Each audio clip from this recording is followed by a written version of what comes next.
Kalau seseorang hamba berbuat dosa, satu dosa kecil, tertetes di dalam hatinya titik warna hitam, kelam. Kata ulama hadis begini, maksudnya apa tetesan hitam itu?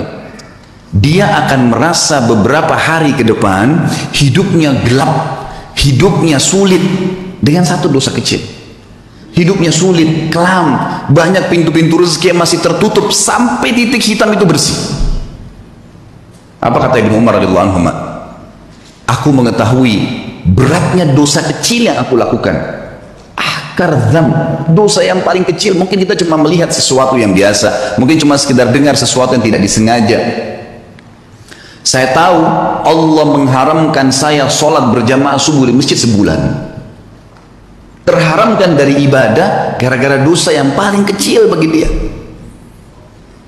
Sampai saya kadang-kadang teman-teman sekalian kalau menyimak kisah orang-orang saleh ini menganggap diri kita luar biasa kecil. Saya pernah diajak sama istri saya ke satu tempat, butuh sekali harus masuk di mall.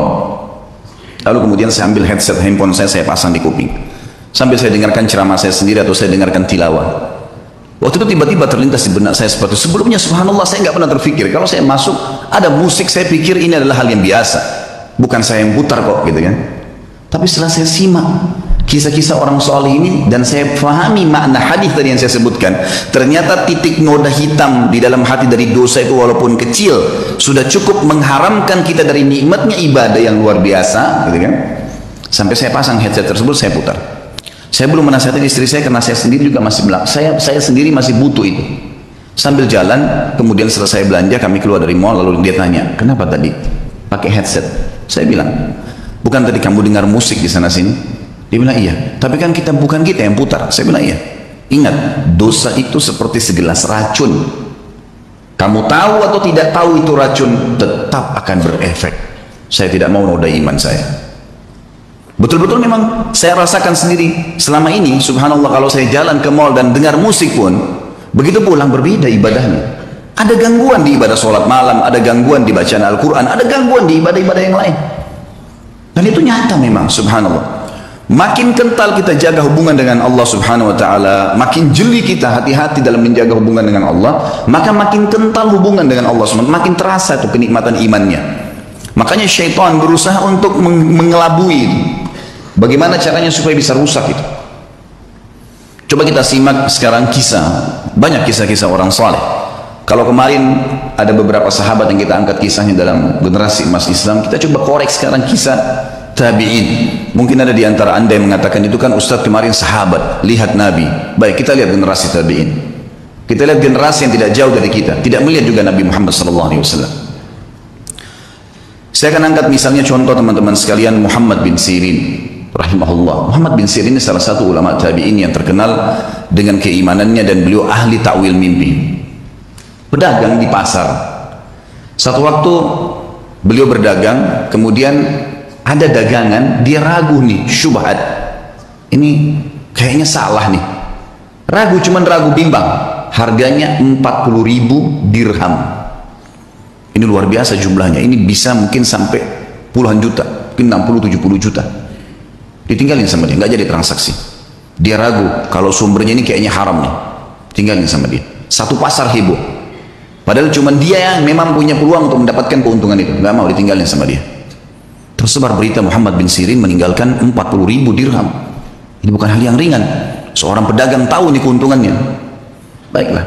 Besok pagi kejadian, ada satu orang transaksi di tokohnya, berikan uang, gitu kan, kurang 2 dirham. Kurang 2 dirham. Kata Ibnu Sirin, demi Allah, kau belum membayar 2 dirham itu. Kata orang itu, 2 dirham, demi Allah saya sudah bayar. Kata Ibnu Sirin, demi Allah kau belum bayar. Ribut nih. Satu pasar sampai datang. Lihat, ribut dengan 2 dirham.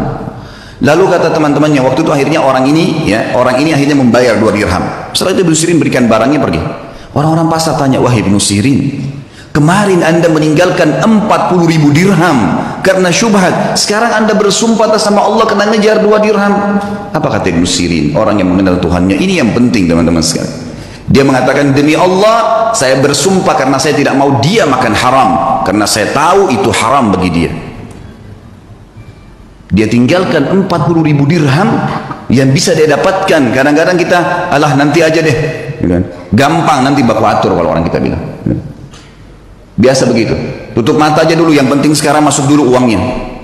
Lupa. 1 rupiah sudah cukup membuat Anda masuk rumah sakit sebulan, teman-teman, kalau haram. Hati-hati. Imam Nawawi rahimahullah. Imam Nawawi ini pernah mendengar berita tetangganya kambingnya hilang. Tetangga dia bilang sama dia, kambing saya hilang, nggak tahu siapa yang ambil. Saya udah cari di tempat-tempat yang biasa saya gembalain, nggak ada. Berarti dicuri nih. Imam Nawawi tidak beli kambing 1 bulan, nggak beli kambing. Semua kambing di pasar yang sudah mentah, yang sudah berpotong atau yang masih hidup dia tidak mau beli. Sampai dia pastikan kambing tetangganya sudah ada beritanya mati atau memang dia temukan kembali. Sebulan dia nggak mau beli. Takut nanti kalau yang dia beli itu kambing temannya yang hilang. Saking hati-hatinya menjaga hubungan dengan Allah. Bayangin. Bagaimana dengan keadaan kita, teman-teman? Semua dianggap remeh nih. Dari makanan, dari minuman, dari pakaian, yang penting pakai saja, yang penting makan saja. Subhanallah. Semua ada tanggung jawab nih.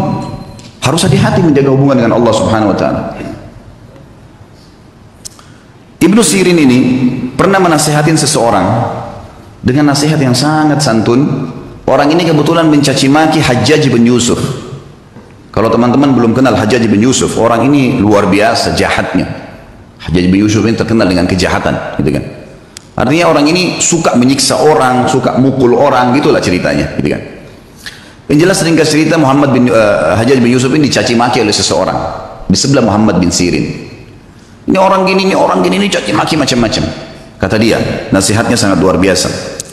Sah ya ibna akhi, hati-hati dengan ucapanmu wahai saudaraku. Fa innal Hajjaj aqbala ila rabbih. Ketahuilah Hajjaj ini yang sedang kau bicarakan sedang menuju kepada Tuhannya. Ini sedang menuju kematian. Tidak usah khawatir, sejahat apapun dia, sehebat apapun dia, pasti mati. Dia sedang menuju ke Tuhan. Wa innaka innama taqdimu 'ala Allahi yaumal qiyamah, dan kau juga sedang menuju kepada Tuhanmu dan kau akan bertemu dengannya pada hari kiamat nanti. Satajid anna ahqara dzam min dzunubika asyarru min 'ala nafsika min a'dham min fa'alahu Hajjaj. Dan pada hari itu, di hari kiamat, kau akan temukan dosamu yang paling kecil. Kau akan lebih khawatir dan lebih takut daripada dosa terbesarnya Hajjaj yang pernah dia lakukan. Dia akan dihukum sama Allah. Tapi nanti hari kiamat kau akan temukan dosamu yang paling kecil adalah sesuatu yang lebih kau takuti daripada dosa terbesarnya Hajjaj. Falikulli imri'in sya'nun yughnih. Ketahuilah, semua orang akan sibuk dengan perkaranya sendiri. Ya. Wa'lam anna Allah azza wa jalla sayakhtassu minal Hajjaj mimman zalamahum. Dan pasti ketahuilah dan yakini Allah akan membalas Hajjaj, ya, orang yang sedang kau bicarakan itu, dari orang-orang yang dia zalimi, tidak tertinggal sedikit pun. Wa yakhtassu lil Hajjaji mimman yadhlimuna. Tapi ingat, Allah juga akan menolong Hajjaj dari orang-orang yang menzalimi dia. Fala tushghilanna nafsaka ba'dal yaumi bisabbi ahad. Oleh karena itu, mulai hari ini berhenti mencaci orang lain.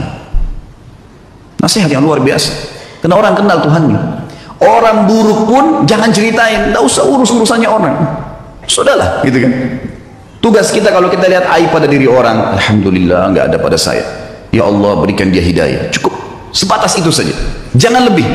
Kenapa dia begini? Kenapa dia begitu? Kenapa dia begini? Untuk apa kamu campurin itu? Apa gunanya buat kamu? Ingat, dia akan berhubungan sama kita di hadapan Allah dengan keadilannya Allah. Kezaliman yang dia lakukan sama kita, kita akan ambil. Tapi kezaliman kita pada dia juga dia akan ambil. Gak ada yang tersembunyi hari kiamat.